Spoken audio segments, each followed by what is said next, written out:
Welcome back student. चलिए start करते हैं part number 3 of objective type questions of NPO. बेटा पहला क्वेश्चन आपको दे रखा है receipt and payment account generally shows. बेटा जनरली क्या होता है, रिसिप्ट और पेमेंट अकाउंट का डेबिट बैलेंस रहेगा, क्योंकि रिसिप्ट और पेमेंट अकाउंट का ओपनिंग और क्लोजिंग रहता है, cash in hand and cash at bank. Generally debit balance रहेगा, लेकिन क्या क्रेडिट बैलेंस हो सकता है? बिल्कुल हो सकता है, अगर बैंक के केस में सिर्फ ओनली अगर if bank OD is there then it can be credit balance. तो जनरली लेकिन क्या रहेगा? Debit balance. नेक्स्ट क्वेश्चन है income and expenditure account record transactions of. बेटा एमसीक्यू के लिए मैं आपको एक टिप दूंगा कि आप लोगों की कोशिश क्या होनी चाहिए कि बिना ऑप्शंस देखे सबसे पहले खुद सॉल्व करने को सोचने की कोशिश करो कि आंसर होना क्या चाहिए। अगर आपको वो आंसर मिल जाता है तब तो ऑब्वियस है कि आपका वही आंसर है। सेकंड टिप क्या है कि कई बार क्वेश्चन ऐसा आ जाता है जहाँ पर आपको कन्फ्यूजन है कि इसका आंसर क्या है क्या नहीं, ठीक है, तो आप ना रूल आउट करना शुरू करो कि क्या आंसर नहीं हो सकता, फिर जो एंड में बचेगा समझ लेना वो आंसर है। 90% केस के अंदर बेटा ये टेक्निक काम कर जाएगी आपकी। Income and expenditure account records only transaction of. बेटा इनकम और एक्सपेंडिचर अकाउंट के अंदर सिर्फ रेवेन्यू नेचर की आइटम्स आती हैं, तो यहाँ पर हम कर देंगे option number A again. Income and expenditure accounts reveals, मुझे तो इनकम और एक्सपेंडिचर से क्या आता है, या सरप्लस आता है या डेफिशिएंसी आती है, तो ये आ गया बेटा option number A again. The amount of the subscription received from the members by NPO is shown in which of the following. बेटा इनकम और एक्सपेंडिचर अकाउंट में ही आता है और क्रेडिट साइड के ऊपर आता है। देखते हैं कि ऐसा कोई ऑप्शन है हमारे पास। देखो बेटा बिल्कुल ऑप्शन है, तो ये आ गया option number B. Next, donation receive for a special purpose. बेटा डोनेशन जो स्पेशल पर्पसेस के लिए आती है वो एक बैलेंस शीट के अंदर दिखाई जाती है और सेपरेटली दिखाई जाती है, राइट। तो ये आ जाएगा अगेन ऑप्शन नंबर हमारा बी आ जाएगा। फिफ्थ पार्ट का भी हमारा ऑप्शन क्या आ जाएगा? Option number B. चलिए बेटा नेक्स्ट, फिर आपको दिया हुआ है subscription receive by a school for organizing a annual function. उसको क्या ट्रीट करेंगे? बेटा जो सब्सक्रिप्शन एक स्कूल को मिली है ऑर्गेनाइज करने के लिए एनुअल फंक्शन, बेटा वो उसके लिए क्या बनेगा? कैपिटल रिसिप्ट मान के चलेंगे, लाइबिलिटी हम मान के चलेंगे, क्योंकि एक स्कूल के जो एनुअल फंक्शन ऑर्गेनाइज करा रहा है हम इसको कैपिटल रिसिप्ट मानेंगे। इनकम नहीं है उसकी, कोई रेवेन्यू रिसिप्ट नहीं है ये, ठीक है, ना एसेट है ना अर्नड इनकम है। The amount of the entrance fees received by a NPO if it is received regularly is shown in which of the following। कहना अगर रेगुलरली रिसीव हो रही है तब किसके अंदर दिखाएंगे? बेटा credit side of income and expenditure के अंदर जानी चाहिए, तो ये आ जाएगा आपको option number D. Out of which of the following item which one is shown in the receipt और payment? Outstanding salary, depreciation, life membership fees, accrued subscription. बेटा डेप्रिसिएशन नहीं आएगा क्योंकि नॉन कैश है।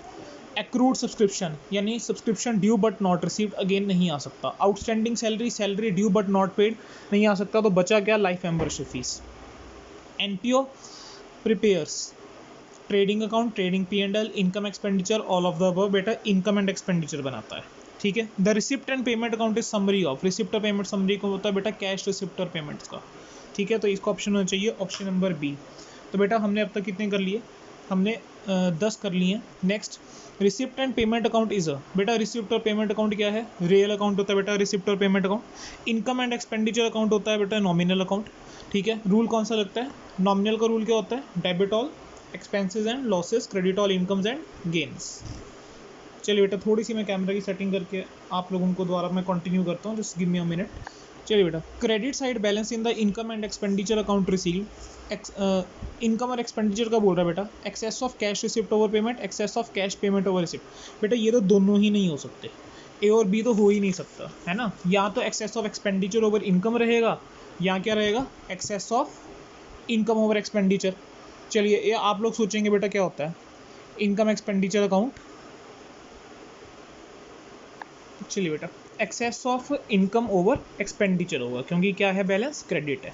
Source of income for an NPO is. बेटा इनमें से क्या सोर्स ऑफ इनकम है एनपीओ के लिए? सब्सक्रिप्शन फॉर मेंबर्स है, एंट्रेंस फीस है, डोनेशन है, तो इसका आंसर क्या होना चाहिए? इसका आंसर होना चाहिए बेटा ऑप्शन नंबर डी, यानी कि all of the above. Which of the following represent capital receipt? Life membership subscription, donation, subscription, interest on investment. बेटा आंसर है A, life membership subscription. Amount receive from a sale of grass by a club should be treated as. बेटा sale of grass को हम treat करके चलेंगे revenue receipt, तो 16th का आपका आंसर होना चाहिए B. The amount receive from the sale of for sale of old sports material by a NPO is shown in which of the following. Old sports material बेचा है बेटा, कहाँ पर आना चाहिए आपका? ये आना चाहिए इनकम एंड एक्सपेंडिचर के अंदर, क्रेडिट साइड में आना चाहिए, इसका आंसर होना चाहिए सी। अगर स्पोर्ट्स इक्विपमेंट होता तो, अगर बेटा स्पोर्ट्स इक्विपमेंट होता तब रिसिप्ट और पेमेंट में आ रहा होता वो। If there is a match fund then match expenses and income are transferred to।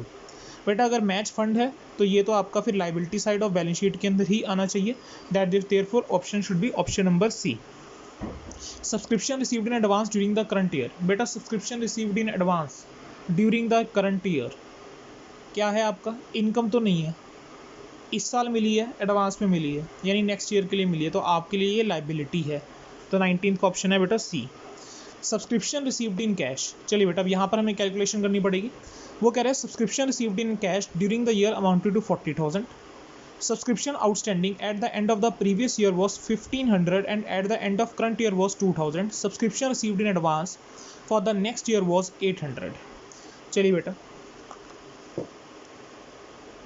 मुझे कह रहा है कि टोटल सब्सक्रिप्शन कितनी रिसीव हुई है 40,000, टोटल सब्सक्रिप्शन बेटा कितनी रिसीव हुई है हमें 40,000 की। आगे वो कह रहा है कि जो सब्सक्रिप्शन आउटस्टैंडिंग है eight the end of previous year is 1500, बेटा यानी इस 40,000 के अंदर क्या 1500 ऐसा होगा पिछले साल का जो मुझे इस साल मिल गया होगा, तो बैलेंस तो आपका फिर कितना बच जाता है 38,500। फिर कह रहा है outstanding at the end of current year है 2000, यानी 2000 ऐसा है जो आपको ड्यू हो गया लेकिन मिला नहीं, तो 2000 आपका इस साल की इनकम में तो ऐड होना चाहिए। आंसर कितना आ जाएगा 48,500 टिल नाउ। फिर आपको वो बोल रहा है कि subscription received in advance for the next year was 800, बेटा अगले साल के लिए जो मुझे सब्सक्रिप्शन मिली है वो मुझे माइनस करनी पड़ेगी क्योंकि अगले साल की इनकम बनेगी वो, तो आ जाएगा आपका 39,700, तो इसका आंसर बन गया B.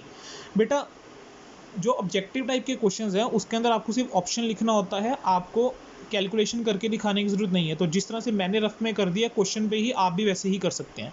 Subscription received in cash during the year amounted to 5 lakh, subscription outstanding at the end of previous year was 20,000, at the end of current year was 25,000, subscription received in advance for the next year 8,000 and received in advance during the previous year was 7,000। चलिए बेटा income expenditure में बताना है कितनी subscription आएंगी, शुरू करते हैं। बेटा 5 लाख रुपए की सब्सक्रिप्शन थी, 5 लाख रुपए की सब्सक्रिप्शन थी। बेटा मैं थोड़ी सी कैमरा की सेटिंग मुझे फिर करनी पड़ेगी, पॉज कर रहा हूँ। 5 लाख रुपीज़ बेटा subscription outstanding at the end of previous year में 20,000 आउटस्टैंडिंग था, तो 20,000 मुझे माइनस कर देना चाहिए क्योंकि ये पिछले साल की इनकम के अंदर आ गया होगा, तो इस साल तो मेरे लिए इनकम कितनी बचेगी अगर अब तक इन्फॉर्मेशन देखें तो 480।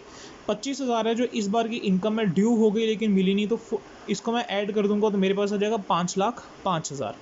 आगे आप कह रहे हैं 8,000 आपको इस साल मिला है नेक्स्ट ईयर के लिए, तो 8,000 ये इस बार की इनकम नहीं हो सकती, मुझे 8,000 को माइनस करना पड़ेगा। 7,000 को साथ ही ट्रीट कर लेते हैं और 7,000 ऐसा है जो आपको पिछले साल मिल गया था, यानी ये बेटा ये इस बार की इनकम रही होगी, तो 7,000 को मुझे क्या करना पड़ेगा ऐड करना पड़ेगा। 5 में से 8 माइनस करूँ और 7 को ऐड करूँ तो मेरे पास आना चाहिए 5,04,000 पे। और बेटा इस क्वेश्चन का आंसर आपका क्या बन जाएगा ऑप्शन नंबर ए, इस क्वेश्चन का आंसर आपका क्या बन जाएगा option number A.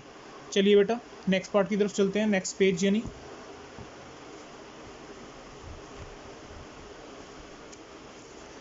Subscription received in cash during the year amounted to ₹60,000, cash में आपको कितना आया 60,000। Subscription received in advance for the next year is 3,000, तो बेटा जो 3,000 नेक्स्ट ईयर के लिए आया है तो उसको मुझे माइनस करना पड़ेगा, दैट इज 57,000 रह गया।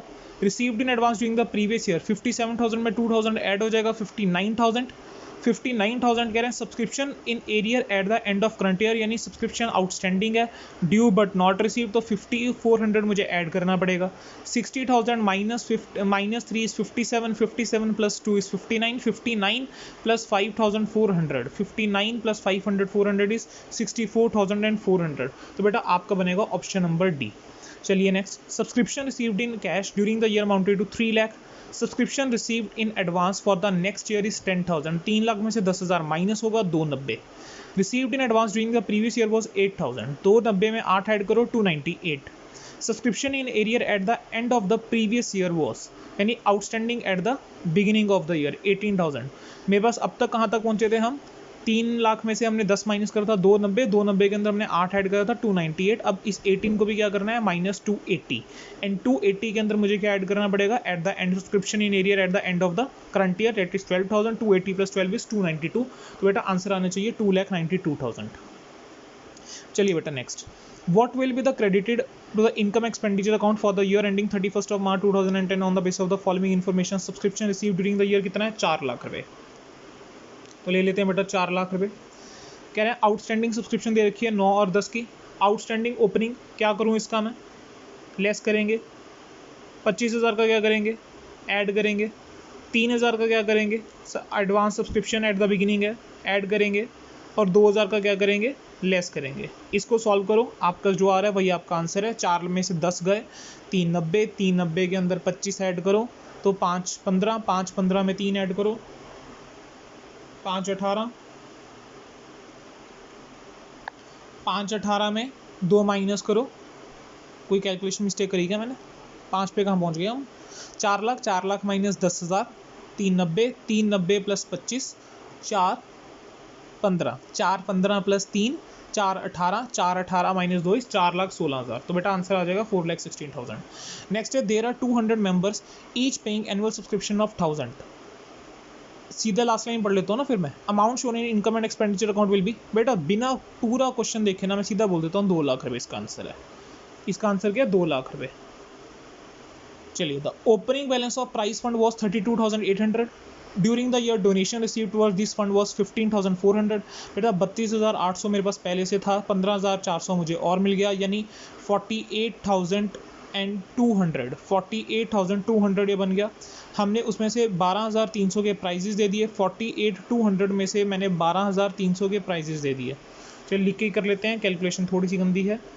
बेटा 32,800 मेरे पास पहले से था, ठीक है। 15,400 मुझे और मिल गया, ऐड करो, ये आपके पास आ जाएगा 48,200। हम कह रहे हैं कि हमें इंटरेस्ट मिला है on price fund investment is 4,000, तो 4,000 पहले मैं ऐड कर देता हूँ, आपके पास आ जाएगा 52,200।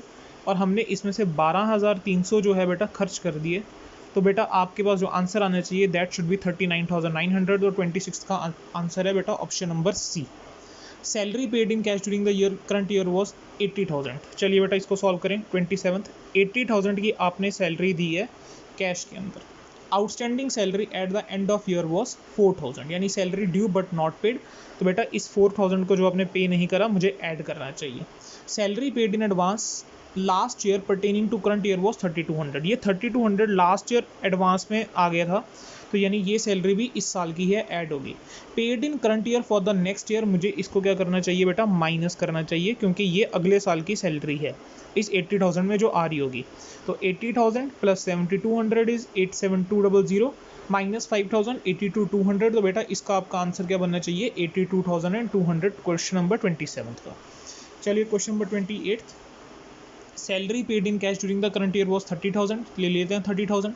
Outstanding salary eight the end of previous year, बेटा प्रीवियस ईयर के एंड में 2,000 आउटस्टैंडिंग, यानी पिछले साल ये सैलरी थी जो हमने अब तक नहीं दी होगी, यानी इस साल दी होगी हमने। तो 30,000 minus 2,000 is 28,000। Eight the end of current year outstanding कितनी है बेटा, 3,000।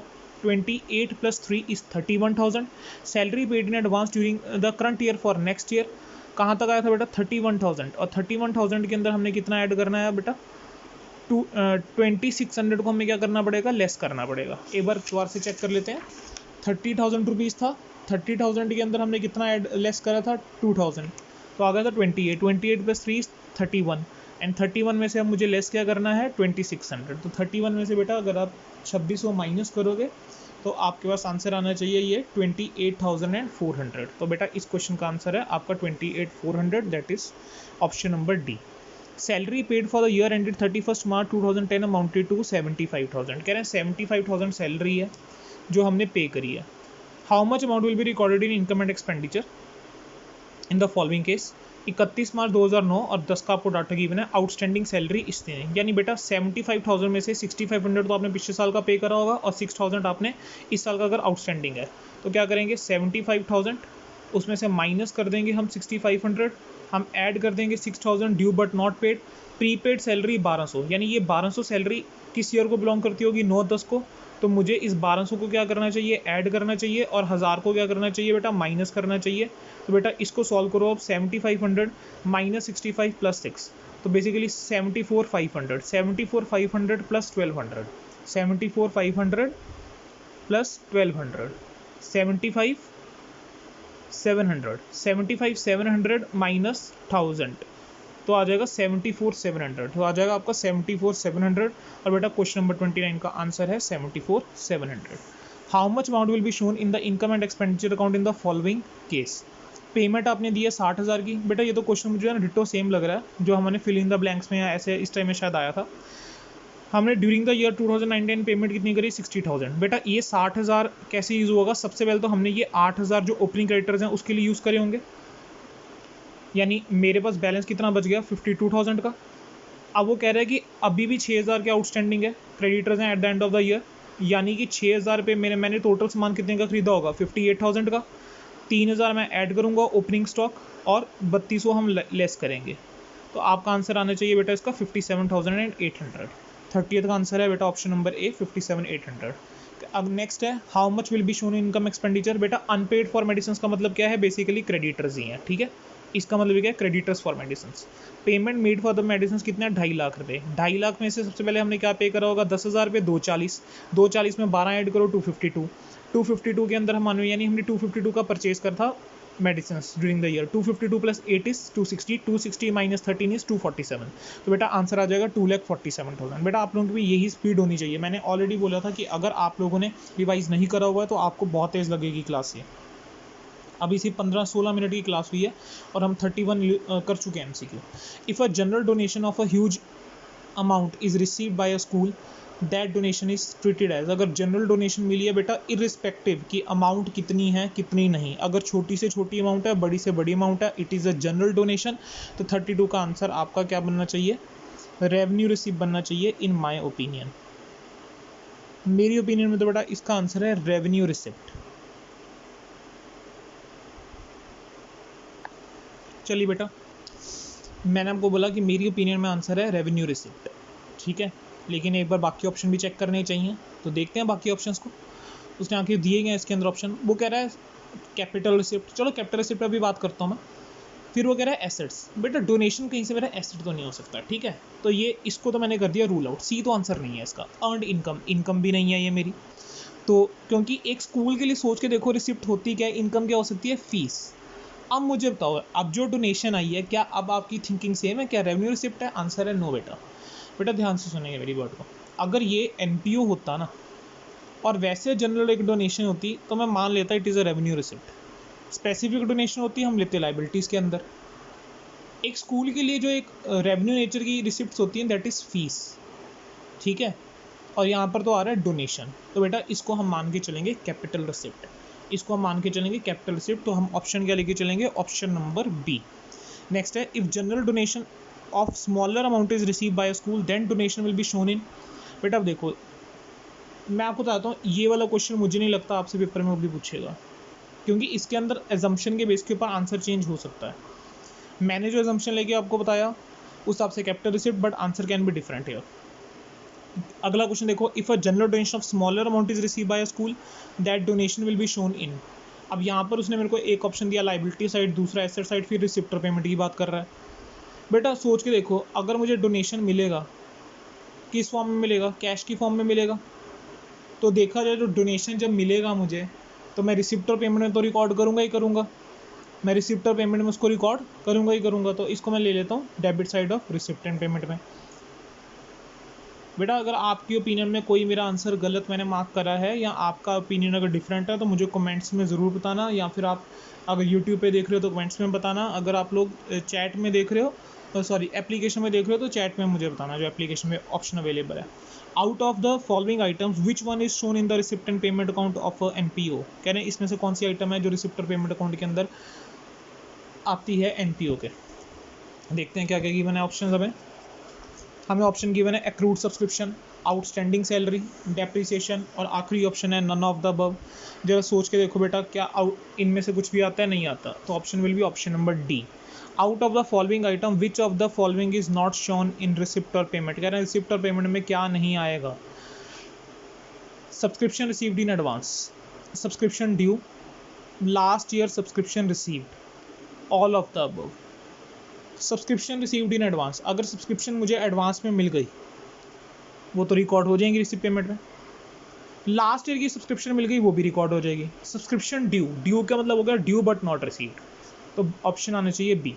Out of the following item which is shown in receipt और payment account of NPO organization, subscription received in advance आएगा।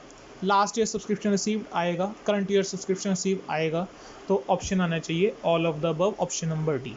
Next, there are 500 members each paying annual subscription 1000। बेटा जब भी इस type का एमसीक्यू आ जाए ना, आपको पहला काम क्या करना है, सीधा लास्ट लाइन देखो क्वेश्चन के अंदर उसने पूछा क्या है, अमाउंट शोन इनकम एक्सपेंडिचर। बेटा बिना बाकी फैक्ट्स पढ़े मैं कहता हूँ इसका आंसर क्या है, 5 लाख रुपये। बेटा जब भी मेंबर वाला क्वेश्चन आ जाए ना, बहुत ईजी हो जाता है, क्योंकि आपको पता है 500 मेंबर्स हैं, हर किसी से 1000 आनी है, तो मेरी इनकम 5 लाख ही होगी, 5 लाख से ज़्यादा नहीं हो ही नहीं सकती ना, 5 लाख से कम हो सकती है, टोटल 5 लाख रुपीज़ रहेगी। सिर्फ प्रेजेंटेशन का फर्क आ जाता है जब हमें इनकम एक्सपेंडिचर अकाउंट बनाना होता है। Out of the following items which one is not shown in the receipt and payment account of NPO. कह रहे क्या है जो रिसिप्ट पेमेंट में आ जाएगा एक एनपीओ के, outstanding rent, accrued subscription, excess of income over expenditure और नन ऑफ दीज। तो बेटा 38th का आंसर आई थिंक बिल्कुल क्लियर होना चाहिए कि नन ऑफ दीज ही आएगा। किसी की ओपिनियन डिफरेंट हो तो बेटा जरूर बताएंगे। Out of the following when which item is not recorded in income expenditure, sale of grass income expenditure में लेते हैं, लॉकर रेंट इनकम एक्सपेंडिचर में लेते हैं, इंटरेस्ट रिसीव्ड इनकम एक्सपेंडिचर में लेते हैं, लेकिन जो इंटरेस्ट मिला है प्राइस फंड इन्वेस्टमेंट के अंदर, ये बैलेंस शीट के अंदर ही ऐड हो जाता है फंड के अंदर। विच of the following is a NPO. बेटा स्पोर्ट्स क्लब्स, हॉस्पिटल और स्कूल। बेटा यूजुअली अगर हम बात करके चले ना, तो वैसे सारे के सारे ये एनपीओस के अंदर ही कवर हो जाते हैं, तो ऑप्शन आ जाएगा आपका all of the above. Excess of the match fund over match expenses, match fund ज़्यादा है मैच एक्सपेंसेस से, लाइबिलिटी साइड बैलेंस शीट। 41 का ऑप्शन आ जाएगा ऑप्शन नंबर सी, 41 का आ जाएगा ऑप्शन नंबर सी। चलिए बेटा सिर्फ 5 क्वेश्चन रहते हैं, उसको भी खत्म करें। Sale of old newspaper 2000, credit side income and expenditure account. 42 का ऑप्शन होना चाहिए option number B. Basis of preparing receipt and payment account, receipt और पेमेंट अकाउंट तो बनता ही बेटा कैश बेसिस के ऊपर है, तो option number A. If the match expenses are more than match fund, तो एक्सेस ऑफ मैच एक्सपेंसेस कहाँ पर आते हैं, debit side income and expenditure account. Subscription received during the year is 5 lakh rupees. कह रहे हैं सब्सक्रिप्शन जो हमें मिली है during the year 5 lakh rupees है। Subscription credited to capital account income and expenditure account is 510 during the year, यानी ये मेरे को रिसिप्ट और पेमेंट के अंदर गिवन है 5 लाख रुपये, लेकिन कह रहे हैं कि इनकम एक्सपेंडिचर के अंदर कितना है 5,10,000, तो 5,10,000 से चलो मैं स्टार्ट करूँगा। वो कह रहे हैं सब्सक्रिप्शन आउटस्टैंडिंग तो 31 मार्च 19 को कितनी होगी इस बेसिस के ऊपर। Subscription received in advance 7,000। बेटा ये 7,000 की जो सब्सक्रिप्शन है मुझे 2017-18 में मिल गई होगी, 18-19 के लिए, ठीक है। ये मेरी इस बार की क्या है, इनकम है, ये मेरी क्या है इस बार की इनकम है। नेक्स्ट 31 मार्च 2019 का 8,000 रुपये मुझे मिला है subscription received in advance. Subscription received in advance कितना मिला, यानी ये अगले साल की इनकम है। सब्सक्रिप्शन आउटस्टैंडिंग मुझे कितना दे रखा है 20,000 रुपीज़। ये कह रहे हैं इतनी इनकम होनी चाहिए, 5 लाख रुपये है जो मुझे इस साल मिले हैं, ठीक है। क्या इस 5 लाख के अंदर मुझे इस 7,000 का क्या करना चाहिए, जरा सोच के देखो। सब्सक्रिप्शन ये मुझे पिछले साल मिली होगी, तो मुझे इस 7,000 को क्या करना चाहिए, ऐड करना चाहिए, क्योंकि ये इस बार की इनकम है। 8,000 रुपये मुझे इस बार मिले ज़रूर हैं, लेकिन ये अगले साल के लिए, तो इस 8,000 को बेटा मुझे क्या कर देना चाहिए, माइनस कर देना चाहिए, ठीक है। तो अब तक अगर मैं सॉल्व करूँ तो मेरे पास आ रहा है 4,99,000। Subscription outstanding at the beginning of the previous year, पिछले साल की ये आउटस्टैंडिंग है, यानी मिली होगी, लेकिन ये इस बार, तो 20,000 को मुझे फर्दर माइनस करना चाहिए, तो ये आ जाता है 4,79,000, ये आ जाता है 4,79,000। अब जरा देखो, मैं कह रहा हूँ कि मेरा इनकम एक्सपेंडिचर में होना चाहिए 5,10 और आ रहा है अभी 4,79,000, तो इन दोनों का डिफरेंस कितना, इन दोनों का डिफरेंस कितना, वही मेरा आउटस्टैंडिंग होएगा, तो इन दोनों का डिफरेंस है 31,000, तो आपका आ जाएगा ऑप्शन नंबर डी। चलिए बेटा last part, the opening balance of price fund is 1 lakh. कह रहे हैं डोनेशन कितनी मिली है फंड के लिए 15,400, तो 1,15,400 रुपये बेटा टोटल बन गया अब तक। अमाउंट स्पेंट ऑन प्राइजेस से पहले मैं 4,000 को ऐड कर लेता हूँ। बेटा ये भी क्वेश्चन मेरे को ऐसा क्यों लग रहा है, हमने इस टाइप का डिट्टो सेम फिगर्स करी हैं। 1,19,400 रुपये आ गया, इसमें से मुझे माइनस करना है 12,300 रुपये जो हमने अमाउंट स्पेंड करा है प्राइजेस के ऊपर।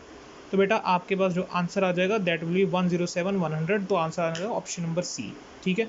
बेटा आंसर चेक करने के लिए आप लोग बुक के एंड में भी दे रखे हैं, तो आप लोग चाहो तो वहाँ से भी देख सकते हो, लेकिन मैंने आई थिंक आप लोगों को विद रीजनिंग और एक्सप्लेनेशन सॉल्व करके दिखा दिया अगर किसी को एमसीक्यू के अंदर प्रॉब्लम आ रही थी। और बेटा मैं आप लोगों को ये चीज़ बता रहा हूँ कि आप लोग यूजुअली हम करते हैं कि ऑब्जेक्टिव टाइप को ना इग्नोर कर देते हैं। मैं आप लोगों को ये वीडियो ही देख लेना, चाहे बेशक खुद से ना सॉल्व करना, चाहे आप लोग वीडियो ही देख लेना। ये हमने देखो कितने टाइम में सॉल्व कर दिया। जो पहली वीडियो है लगभग 20 मिनट की है, 22 मिनट की है, अगली वीडियो लगभग 25 मिनट की है और एक वीडियो 25 मिनट की। I think 50 and 25 total 75 minutes की आई थिंक मैक्सिमम ये क्लास बनी होगी। और एक बार क्वेश्चन देखो हमने कितने कर लिए। 46 तो MCQ थे, 46 + 21 67, 67 एंड